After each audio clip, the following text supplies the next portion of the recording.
శుక్లాంబరధరం విష్ణుం శశివర్ణం చతుర్భుజం ప్రసన్నవదనం ధ్యాయేత్ సర్వవిఘ్నోపశాంతయే.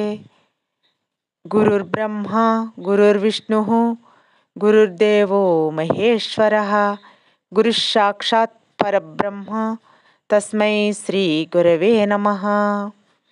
వ్యాసాయ విష్ణురూపాయ వ్యాసరూపాయ విష్ణవే నమో వై బ్రహ్మనిధయే వాసిష్ఠాయ నమో నమః. కూజాంతం రామ రామేతి మధురం మధురాక్షరం ఆరుష్య కవితాశాకం వందే వాల్మీకి కోకిలం. ఆపదామపహత్తారం దాతారం సర్వసంపదాం లోకాభిరామం శ్రీరామం భూయో భూయో నమామ్యహం.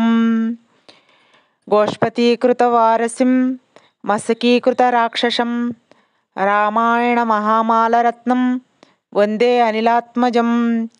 అంజనానందనం వీరం జానకీశోకనాశనం కపీసమక్షహంతరం వందే లంకాభయంకరం. ఉల్లంఘ సింధో సలిలం సలీలం యశోకవహ్నిం జనకాత్మజాయాః ఆదాయ తేనైవ దదాహ లంకాం నమామి తం ప్రాంజలి ఆంజనేయం. ఆంజనేయమతిపాటలాననం కాంచనాద్రికమనీయ విగ్రహం పారిజాతతరుమూలవాసినం భావయామి పవమాననందనం.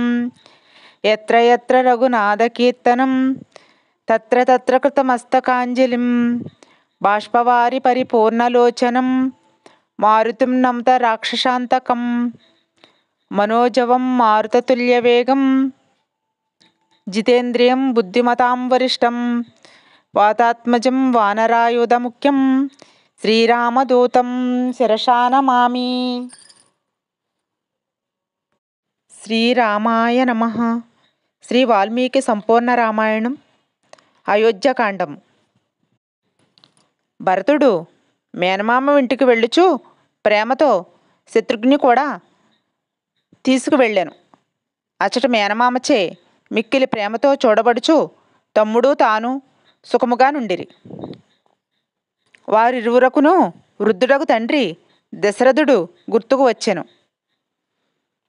దశరథ మహారాజు కూడా దూరమందున్న మహేంద్రవరుణులతో సమానులగు భరతశత్రుఘ్నులను తలుసుకొనెను. దశరథునకు నలుగురు కుమారులు ఇష్టులే. అందరిలోనూ రాముడు మహా తేజస్శాలి, తండ్రికి ప్రియమైనవాడును, ధర్మార్థ పురుషార్థములను ఎరిగిన బ్రాహ్మణ వృద్ధుల శిక్షణ పొందినవాడు, సత్యమే పలుకువాడు, నిశ్చలమైన మనస్సు కలవాడు. శ్రీరాముని సద్గుణములు: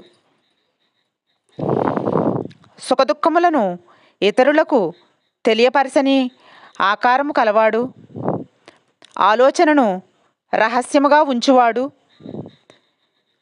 తగిన సహచరులు కలవాడు, ఫలవంతములైన కోప సంతోషములు కలవాడు, త్యాగము ఇంద్రియ నిగ్రహము కలవాడు, సమయమును పాటించువాడు, పెద్దలయందు దృఢమైన భక్తి కలవాడు, స్థిరమైన బుద్ధి కలవాడు, చెడు విషయములను గ్రహించనివాడు, చెడు విషయములను మాట్లాడనివాడు, సోమరితనము లేనివాడు, ఏకాగ్రత కలవాడు, తన తప్పులను ఎదుటివాని తప్పులను తెలుసుకొనివాడు, శాస్త్రజ్ఞానము కలవాడు, మేలు మరువనివాడు, పురుషులలో తేడాను తెలుసుకొనుట యందు సమర్థుడు, వివేచనతో కూడిన నిగ్రహానుగ్రహములు కలవాడు, సజ్జనులను సేరదీసి అనుగ్రహించువాడు, ధర్మార్థములను అనుసరించుచు సుఖమును అనుభవించువాడు, యుద్ధమందు దేవదానవులు కోపించినా ఎదిరింపరానివాడు, అసూయ లేనివాడు, కోపమును జయించినవాడు, ఓర్వలేనితనము లేనివాడు, గర్వించనివాడు, ఏ ప్రాణి చేతను అవమానింపబడని వాడును. అతడు దేవతలు ప్రార్థింపగా రావణుని సంహారమునకై జన్మించిన సనాతనుడగు విష్ణువు.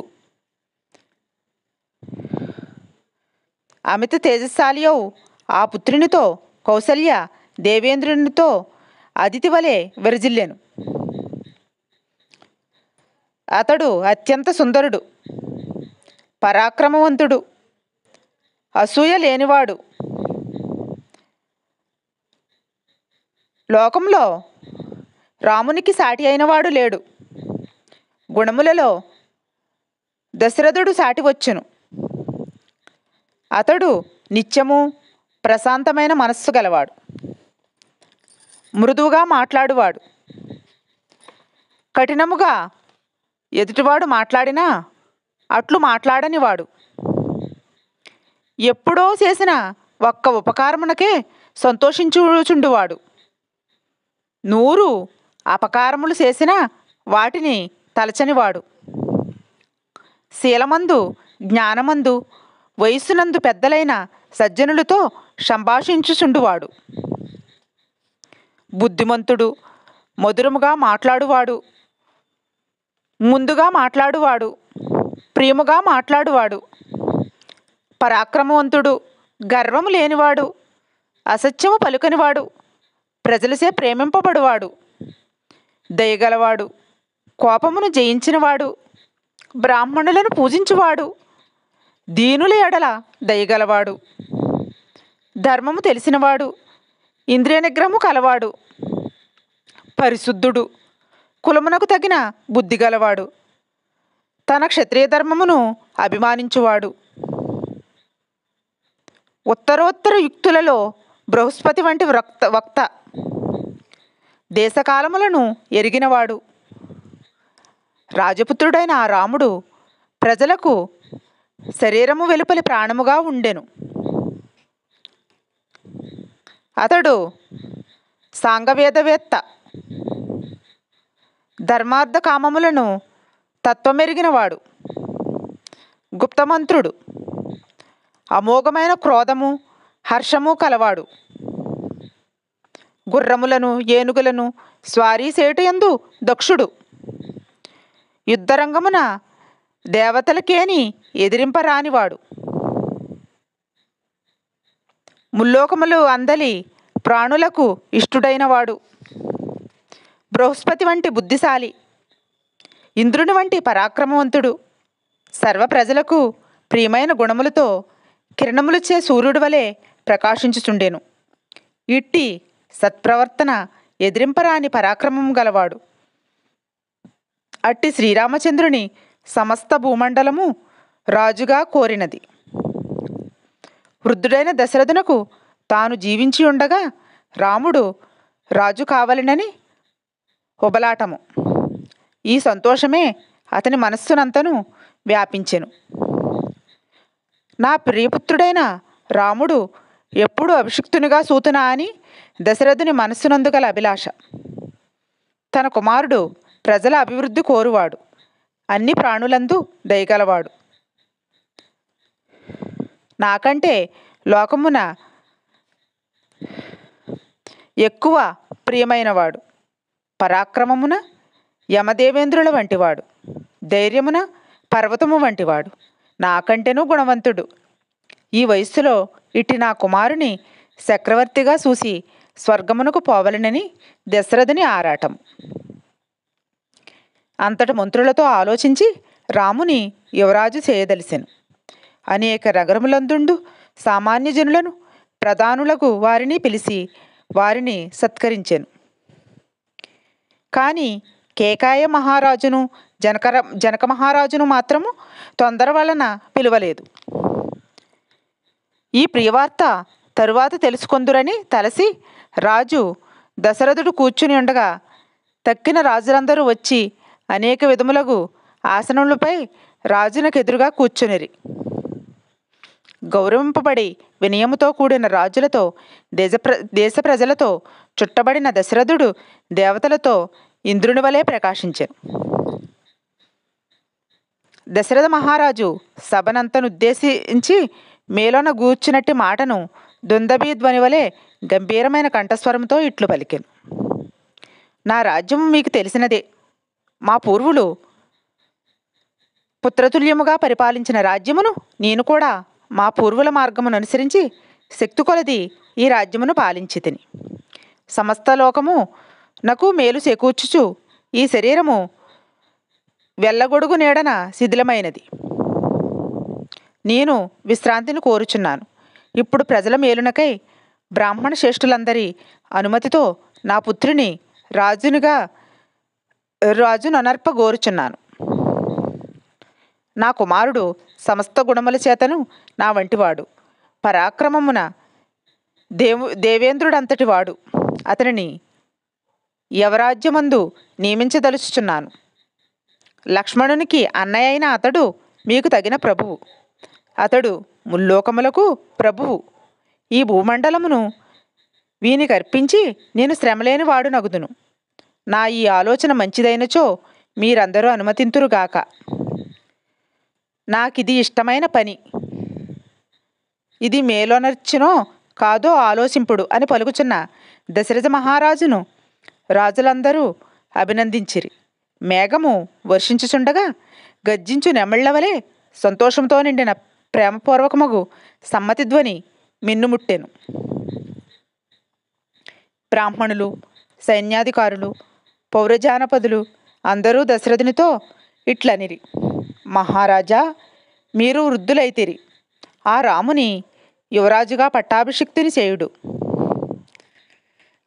ఆజానుబాహుడు, మహాబలశాలి, రఘువీరుడగు రాముని ఏనుగుపై వెళ్ళుచున్నప్పుడు శ్వేతఛత్రముతో కప్పబడిన ముఖము కలవానిగా చూడగోరుచున్నాము అని మనస్సంతోషముతో వారు పలికిన మాటలు విని తెలియని వాని వలె తెలుసుకొనగోరుచున్న వాని వలె దశరథుడు ఆ మాటను వినగానే,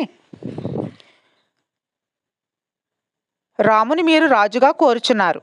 రాజులారా, నేను ధర్మయుక్తముగా పరిపాలించుచుండగా మహాబలశాలియగు యువరాజును ఎందుకు కోరుచున్నారు మీరు అని ప్రశ్నింపగా వారు, మహారాజా, నీ కుమారుని కళ్యాణ గుణములు అనేకములు. అందరకు ప్రియములై ఆనందకరములగు ఆ గుణములను చెప్పెదము వినండి. దివ్యగుణములతో ఇంద్ర సమానుడు, సత్యపరాక్రమముడు. మహారాజా, ఇక్ష్వాకు వంశరాజులందరికీ కంటెను గొప్పవాడు. సర్వసద్గుణ సంపన్నుడు. యుద్ధమునకు ఎప్పుడైనా లక్ష్మణునితో కలిసి వెళ్ళినప్పుడు జయమునందక మరలి రాడు. యుద్ధము నుండి ఏనుగు మీదనో రథము మీదనో తిరిగి వచ్చి పట్టణ జనులను తన వారి వలె క్షేమమడిగి తెలుసుకొనును. ప్రజలకు ఏదైనా కష్టము వచ్చినప్పుడు మిక్కిలి దుఃఖపడును. ఉత్సవ సమయములందు ప్రజలను చూసి తండ్రి తన సంతానమును చూసినట్లు సంతోషించును. రాముని బలము, ఆరోగ్యము, ఆయువును చూసి జనులందరూ రాముని క్షేమము కొరకు దేవతలకు నమస్కరించుచుందురు. వారి కోరికని నీ అనుగ్రహముచే సంపన్నము సమృద్ధమును అగుగాక. రాజోత్తమ, నల్లకలువ పువ్వు వంటి కాంతిగల శత్రుహంతయగు నీ కుమారుని యువరాజుగా చూస్తాము. దేవదేవుని వంటివాడు, సమస్త లోకహితమును కోరువాడు నగు నీ కుమారుని మా క్షేమము కొరకు నీవు సంతోషముతో పట్టాభిషిక్తును అనరింపుము. రామునకు దశరథోపదేశము అని అందరూ చేతులు జోడించి విన్నవించిరి.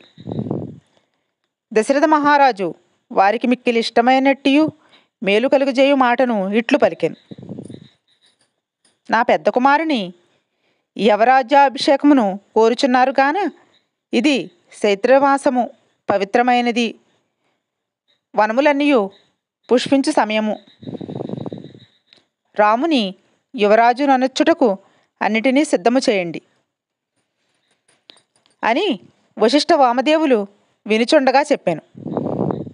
ఆ మాట విని మునిశ్రేష్ఠుడకు వశిష్ఠుడు చేతులు జోడించి అచటనున్నట్టి రాజులకు ఇట్లు చెప్పెను. బంగారము మొదలగు శ్రేష్ఠ వస్తువులను, బలులను, సమస్తములైన ఔషధులను, తెల్లని పూలదండలను, పేలాలను, విడిగా తేనెను, నేతిని, కొత్త వస్త్రములను, రథమును, సమస్త ఆయుధములను, శతురంగ బలము, శుభలక్షణములు గల ఏనుగును, 2 సామరములను, జెండాను, తెల్లని గొడుగును, 100 బంగారు కొమ్ములు గల ఎద్దును, పూర్తి అయిన పెద్ద పులి చర్మము, ఇంకనూ కావలసిన వస్తువులన్నిటినీ ప్రొద్దున అగ్నిశాలలో సిద్ధము చేయుడు. అంతఃపుర ద్వారములను, నగర ద్వారములను చందనములతో, పూలదండలతో అర్చించండి. సువాసనా ధూపములతో ధూపము వేయుడు. సత్కారపూర్వకముగా 1,00,000 మంది బ్రాహ్మణులకు పాలు పెరుగుతో ప్రశస్తమైన భోజనము పెట్టవలెను. బ్రాహ్మణులను సత్కరించి వారికి రేపటి ప్రాతకాలమున నెయ్యి, పెరుగు, పేలాలు పుష్కలముగా దక్షిణలు ఇయ్యండి. రేపు సూర్యోదయానంతరము స్వస్తివాచనము జరుగును. బ్రాహ్మణులను ఆహ్వానించి వారికి ఆసనములు సమకూర్చవలెను. జెండాలు కట్టి రాజమార్గము తడుపుబడుగాక. అలంకరించుకున్న వేశ్యలు 2వ ద్వారము దగ్గర నిలుచుచుండవలెను. దేవాలయములందు రచ్చచెట్టు వద్దను అన్నము, భక్ష్యములు, దక్షిణలు ఉంచవలెను.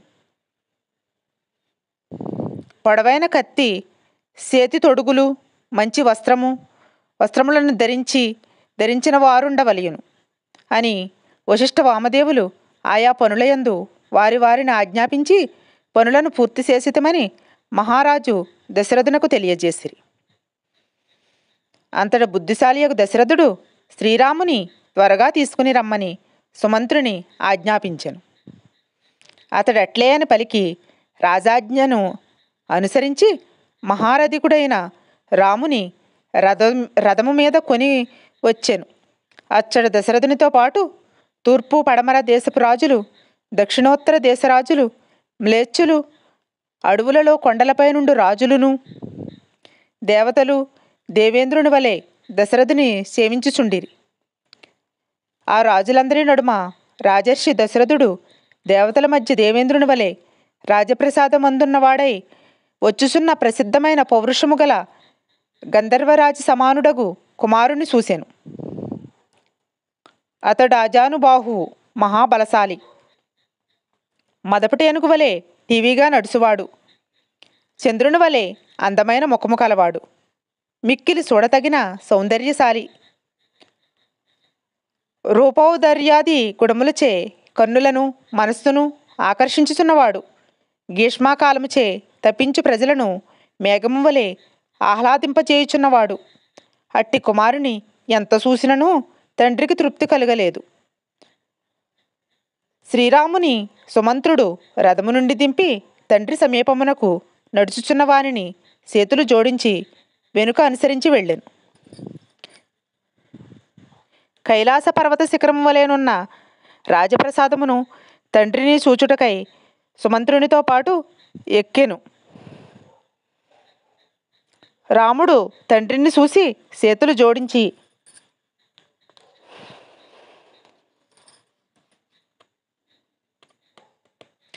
తన ప్రవరము చెప్పుచు పాదాభివందనమునర్చెను. తన ప్రక్కన చేతులు జోడించి నిలిచియున్న ప్రియమైన పుత్రుని దోసిలిని పట్టుకుని దగ్గరకు లాక్కుని కౌగిలించుకొనెను. రాముని కొరకు సిద్ధము చేయబడిన మణులతో అలంకరింపబడిన బంగారు గొప్ప ఆసనమును చూపి కూర్చొనమనెను. ఆ ఆసనంపై కూర్చుని శ్రీరాముడు ప్రాతకాలమున మేరుపర్వతంపై సూర్యుని వలె ప్రకాశించెను. అతనిచే ప్రకాశమునుంది ఆ సభయు విరజిల్లెను. నిర్మలములైన గ్రహ నక్షత్రములతో చంద్రుని తోడను కూడియున్న శరత్కాలాకాశము వలె సభ వెలుగొందెను. ప్రియపుత్రుడైన రాముని చూచుచు దశరథ మహారాజు పరమానందమునొందెను. సుఖముగా కూర్చున్న కుమారునితో పుత్రవంతులలో శ్రేష్ఠుడగు దశరథుడు కశ్యపుడు దేవేంద్రునితో వలె ఇట్లు పలికెను. నాకు తగిన పెద్ద భార్యందు పుట్టిన తగిన కుమారుడవు నీవు. నాకు ప్రియుడవు. నీ సద్గుణములచే ప్రజలందరూ రంజింపచేయబడుచున్నారు. కనుక నువ్వు పుష్యమీ నక్షత్రమందు యువరాజు పదవిని చేపట్టుము. సహజముగానే నీవు గుణవంతుడవు. అయినను నీపై ప్రేమ వలన హితము చెప్పుచున్నాను. మిక్కిలి వినయమును అవలంబించి ఇంద్రియ నిగ్రహము గలవాడవగుము. కామక్రోధముల వలన ఏర్పడు వ్యసనములను విడువుము. నా ఎదుట ప్రవర్తించినట్లే సాటును కూడా ప్రవర్తింపుము. మంత్రులు మొదలుగా ప్రజలందరూ సంతోషింపచేయుము. కోశాగారములందు ఆయుధశాలలందును గొప్ప నిల్వను కల్పించుము. మంత్రుల మొదలుకుని సర్వ ప్రజలను రంజింపచేయవలయును. ప్రజల అనురాగము ఆర్జించిన వాడై దేశమును పరిపాలించుచున్నవాడున్నచో వాని మిత్రులు దేవతలు అమృతమును పొందినట్లుగా సంతోషించెదరు. కనుక పుత్రా, నీవు నిన్ను నియమించుకుని ఇట్లు ప్రవర్తింపుము అని శ్రీరాముని మిత్రుల మాటలు విని రామునికిష్టముచే కూర్చున్న వారై కౌసల్యాదేవి వద్దకు త్వరగా వచ్చి ఆమెకు తెలియజేసిరి. స్త్రీరత్నమైన కౌసల్య ప్రియమైన విషయమును చెప్పిన వారికి బంగారము, గోవులను, అనేక విధములకు రత్నములను బహుకరించెను. తరువాత రాముడు రాజునకు నమస్కరించి రథమునెక్కి జనసమూహముచే పూజింపబడుచు తన భవనముకు వెళ్ళెను. పౌరులు రాజు మాటలు విని ఇష్టమైన లాభమొందినట్లు పరమానందభరితులై దశరథ మహారాజును సెలవడిగి తమ తమ ఇండ్లకు వెళ్ళి దేవతలను అర్చించిరి. శ్రీరాముడు కౌసల్యకు తన అభిషేకం మెరింగించుట. పౌరులందరూ వెళ్ళిన పిమ్మట దశరథుడు మంత్రులతో ఆలోచించి, రేపు పుష్యము గనుక రేపే నా కుమారునికి పట్టాభిషేకము చేసి యువరాజును అనర్పవలయను అని నిశ్చయించాను. తరువాత ఇంటిలోనికి వెళ్ళి దశరథుడు సూతునితో రాముని మరలా ఇక్కడకు కొనిరమ్మని చెప్పాను. సారథి అట్లే అని రాముని భవనమునకు వెళ్ళాను. ద్వారపాలకులు రామునకు సారథి రాకను తెలియజేశాను. రాముడు సారథి రాకను విని సందేహించిన వాడయ్యను. మరియు వెంటనే లోనికి ప్రవేశపెట్టమనెను. మరియు సారథిని వచ్చిన పని ఏమో చెప్పమనెను. సారథి, రాజు నిన్ను చూడగోరుచున్నాడు. వెళ్ళినను లేకున్నను నీ ఇష్టము వచ్చినట్లు అనర్పమనెను. శ్రీరాముడు త్వరగా మరలా రాజును చూచుట కాతని భవనమునకు వెళ్ళాను. దశరథుడు ప్రియమైన విషయమును చెప్పుటకు కుమారుని లోపల ప్రవేశింపజేశాను. శ్రీమంతుడగు రాముడు ప్రవేశించుచునే దూరము నుండి తండ్రిని చూసి దూరము నుండియే చేతులు జోడించి నమస్కరించాను. మహారాజు నమస్కరించుచున్న కుమారుని లేవదీసి గాఢముగా కౌగిలించుకుని ఆసనముపై కూర్చున్నామని ఇట్లు పలికెను. రామా, దీర్ఘమైన ఆయుష్ కలవాడనై వృద్ధుడనైతిని. ఇష్టమైన భోగములనన్నిటినీ అనుభవించి తిని. అనేక యజ్ఞములు అన్న సమృద్ధిగా భూరిదక్షిణలతో నిర్వహింపబడినవి. లోకములో సాటిలేని ఇష్టమైన సంతానమును నిన్ను కంటిని. పురుషోత్తమ, దానములు యాగములు చేయబడినవి.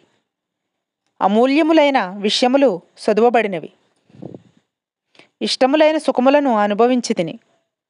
దేవర్షి పిత్రబ్రాహ్మణ రుణములు తీర్చుకుంటేని. నీకు పట్టాభిషేకము చేయటం ఒక్కటే మిగిలిన పని. కనుక నేను నీకు చెప్పినట్లు చేయుము.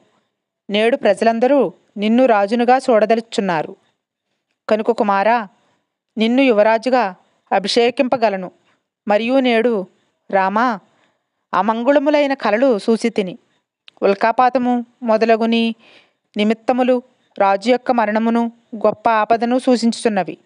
నా మనస్సు స్వస్థముగానున్న సమయమున నీవు పట్టాభిషిక్తుడవగుము.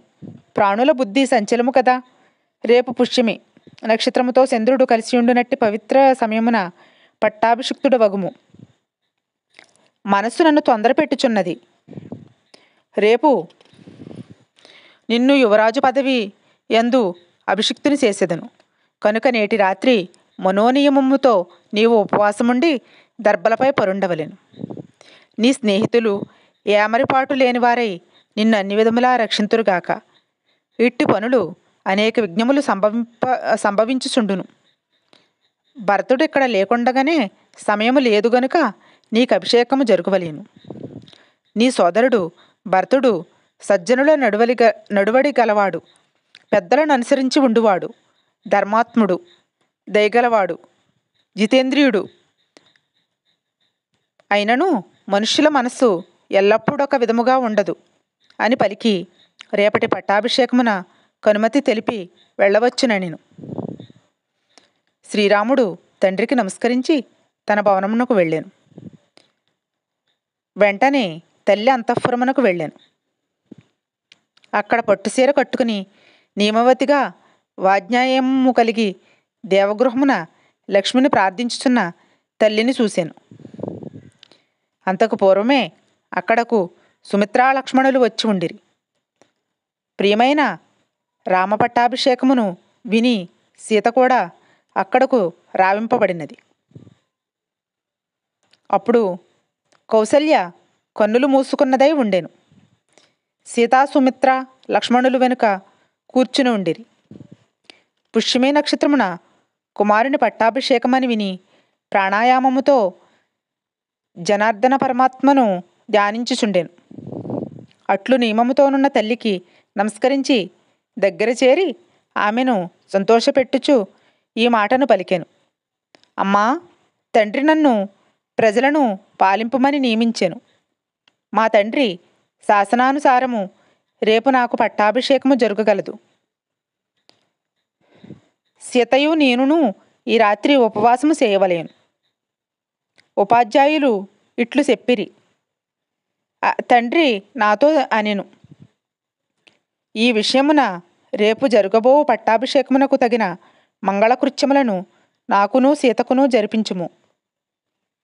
కౌసల్య చాలాకాలం నుండి కోరుకొనుచున్న ఈ విషయము విని ఆనంద బాష్పములతో తడియుచు రామునితో ఇట్లనెను. వస్తా రామ, చిరకాలము జీవించుము. నీ శత్రువులు నశించిరి. నా యొక్క సుమిత్ర యొక్క యుజ్ఞాతులను సంపదతో కూడిన వాడవై ఆనందింపజేయుము. పుత్రా, శుభప్రదమైన నక్షత్రమున జన్మించితివి కనుకనే తండ్రి అయిన దశరథుని నీవు సద్గుణములతో ఆరాధించినావు. భగవంతుని సన్నిధిలో నా ఓర్పు ఫలించినది కనుకనే ఇక్ష్వాకు రాజ్య సంపద నిన్ను ఆశ్రయించబోచున్నది అని పిమ్మట రాముడు వినయంతో చేతులు జోడించి కూర్చుని ఉన్న సోదరుని చూసి చిరునవ్వుతో, లక్ష్మణ, ఈ భూమిని నాతో పాటు నీవు పాలించుము. నా రెండవ అంతరాత్మవైన నిన్ని సంపద సేవించుచున్నది. సౌమిత్రి, నీకిష్టమైన భోగములను రాజ్య ఫలములను అనుభవింపుము. జీవితమును రాజ్యమును నీ కొరకే కోరుకొనుచున్నాను అని లక్ష్మణునితో పలికి రాముడు తల్లులైన కౌసల్య సుమిత్రలకు నమస్కరించి సీతను పంపి తన భవనమునకు వెళ్ళాను. శ్రీరామునకు ఉపవాస దీక్ష. దశరథ మహారాజు రేపు జరగనున్న పట్టాభిషేకము గూర్చి రామునకు చెప్పి పురోహితుని పిలిచి, తపోధన, శ్రేయస్సు కొరకు రాజ్యప్రాప్తి కొరకును మీరు వెళ్ళి రామునిచే ఉపవాసము చేయింపుడు అని చెప్పగా వేదవేత్తల్లో శ్రేష్ఠుడగు వశిష్ఠుడు రాజుతో అట్లే అని చెప్పి స్వయముగా రాముని నివాస భవనమునకు వెళ్ళాను. రాముడు వచ్చిన మహర్షిని గౌరవించుటకు ఇంటిలో నుండి బయటకు వచ్చి త్వరపడుచు రథము నుండి వశిష్ఠ మహర్షిని పట్టుకుని స్వయముగా క్రిందికి దింపాను. పిమ్మట వినయవంతుడైన రాముని సంతోషపెట్టుచు మాట్లాడి, రామా, నీ తండ్రి ప్రసన్నుడై ఉన్నాడు కనుక నీవు రాజ్యమును పొందగలవు కనుక నీవు సీతయు ఉపవాసము చేయవలేను. రాజు తెల్లవారినయ అనంతరము నీకు పట్టాభిషేకము చేయును అని సీతారాములు ఇరువురి చేతను ఉపవాసమును మంత్రపూర్వకముగా చేయించాను. పిమ్మట రాముడు అతనిని పూజించాను. వశిష్ఠుడును రామునితో చెప్పి అట నుండి వెడలిపోయాను. రాముడు ప్రియము మాట్లాడు మిత్రులతో కూర్చుని వారిచే గౌరవింపబడి వారిని పంపివేచెను. అప్పుడు రాముని భవనము సంతోషించుచున్న స్త్రీ పురుషులతో కూడినదే ప్రకాశించెను. వశిష్ఠుడు రాజభవనము వంటి రాముని భవనము నుండి వెలుపలకు వచ్చి జనముతో నిండిన మార్గమును చూసెను. అయోధ్యానగరమందలి రాజమార్గములు గుంపులు గుంపులతో ఉత్సాహముతో కూడిన జనాలతో కిక్కిరిసిపోయినవి. రాజమార్గమందలి ధ్వని సముద్రఘోషవాలే నుండెను. మార్గములు ఊడ్చి నీళ్లు చల్లబడిను. ఎత్తైన జెండాలు కట్టిరి. రామపట్టాభిషేకమును కోరుచున్న ప్రజానీకము సూర్యోదయమునకెదురు చూచుచుండిరి. జనుల అయోధ్య మహోత్సవమును చూచుటకు ఉత్సాహముతో నుండిరి. పురోహితుడు వశిష్ఠుడు జనులను తప్పుకొనుచు మెల్లగా రాజగృహము చేరి పైకెక్కి దశరథునితో బృహస్పతి ఇంద్రుని కలిసినట్లు కలుసుకొనెను. అతనిని చూసి రాజు ఆసనము నుండి లేచి తాను చెప్పిన పనిని గూర్చి అడిగాను. అతడును నిర్వర్తించినట్లు పలికెను. పురోహితునిపై గౌరవంతో దశరథుని చుట్టూ ఉన్న రాజులందరూ ఆసనంలో నుండి లేసిరి. రాజుగురువు అనుమతితో మానవ సమూహమును విడిచి అంతఃపురములో ప్రవేశించెను. మంచి అలంకారములు గల స్త్రీలతో నిండినట్టియు ఇంద్రభవనం వంటి తన సౌధమును చంద్రుడు ఆకాశమునట్లు వెలిగించుచూ ప్రవేశించెను. సీతారామ నియమపరాయణత. పురోహితుడు వెళ్ళిన పిమ్మట రాముడు స్నానము చేసి నియమిత మనస్కుడై సీతతో కూడా నారాయణుని సేవించెను. యథావిధిగా హవిపాత్రను శిరసావహించి మహాదేవుని కాద్యమును ప్రజ్వలించుచున్న అగ్నిలో హోమము చేసెను. తదుపరి తనకు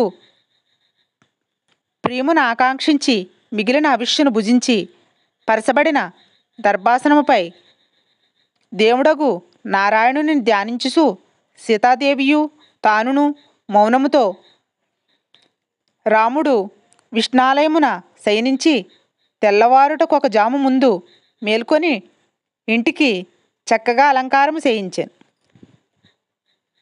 సూతమాగధ నందిజనుల సుఖకరములగు మాటలను వినుచు ప్రాతఃసంధ్యావందనము చేసి ఏకాగ్రతతో జపము చేశాను. నమస్కరించి నారాయణుని స్తోత్రము చేశాను. పరిశుద్ధములగు పట్టు వస్త్రములు ధరించి బ్రాహ్మణులసే స్వస్తి సూక్తము చదివించాను. బ్రాహ్మణుల యొక్క మధుర గంభీరమగు పుణ్యహాధ్వని వాద్యధ్వనులతో కలిసి అయోధ్య నగరమునంతను వ్యాపించెను. సీతతో సహా ఉపవాసమనర్చిన శ్రీరాముని చూసి జనులందరూ సంతసించిరి. అంతట పురజనము రామాభిషేకమును విని తెల్లవారుగానే పట్టణమున శోభించుదానిగా నొనర్చిరి. జెండాలు స్థాపింపబడెను. వెళ్ళయందు వీధులందును ఆడుకొని పిల్లలు కూడా రామాభిషేక కథలనే పరస్పరము చెప్పుకొనుచుండిరి. వీధులు గంధధూప పుష్పాదులచే సుగంధ బహుళముగా చేయబడినవి. వీధులలో చీకటి పడకముందే దీపవృక్షములను స్థాపించిరి. ఇట్లు పట్టణమునంతా అలంకరించి పురజనులు రామపట్టాభిషేకమును కోరుచున్న వారై కూడలి ప్రదేశములందు సభలందును గుంపులు గుంపులుగా జనులు ఒకరికొకరు చెప్పుకొనుచు దశరథ మహారాజును ప్రశంసించిరి. ఆహా, మహాత్ముడైన రాజు తాను ముసలివాడైనందున శ్రీరాముని రాజ్యమందు పట్టాభిషేకము చేయుచున్నాడు. రాముడు రాజగుచున్నాడు కనుక మనమందరమును అనుగ్రహింపబడితిమి. లోకము యొక్క పూర్వాపరము లెరిగినట్టియు వినయవంతుడును విద్వాంసుడు ధర్మాత్ముడు సోదర ప్రేమ గలవాడు తన సోదరులను వలె మనల్ని కూడా ప్రేమతో చూసువాడు ధర్మాత్ముడు పుణ్యాత్ముడగు దశరథ మహారాజు చిరకాలము జీవించుగాక. ఎందుకనగా అతని అనుగ్రహముతో రాముని పట్టాభిషేకమును చూడబోచున్నాము. ఇట్లు మాట్లాడుకొనుచు పురజనుల మాటలు వినవచ్చెను. పట్టాభిషేక వార్త విని నలుదిక్కుల నుండి వచ్చిన జనులతో పట్టణము నిండిపోయెను.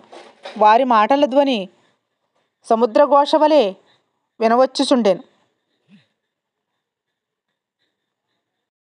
మళ్ళీ అయోధ్యకాండము తరువాయి భాగంతో రేపు కలుద్దాం. మంగళం కోసలేంద్రాయ మహనీయ గుణాబ్దయే చక్రవర్తి తనూజాయ సార్వభౌమాయ మంగళం. సర్వం శ్రీ ఉమామహేశ్వర పరబ్రహ్మార్పణమస్తు. స్వస్తి.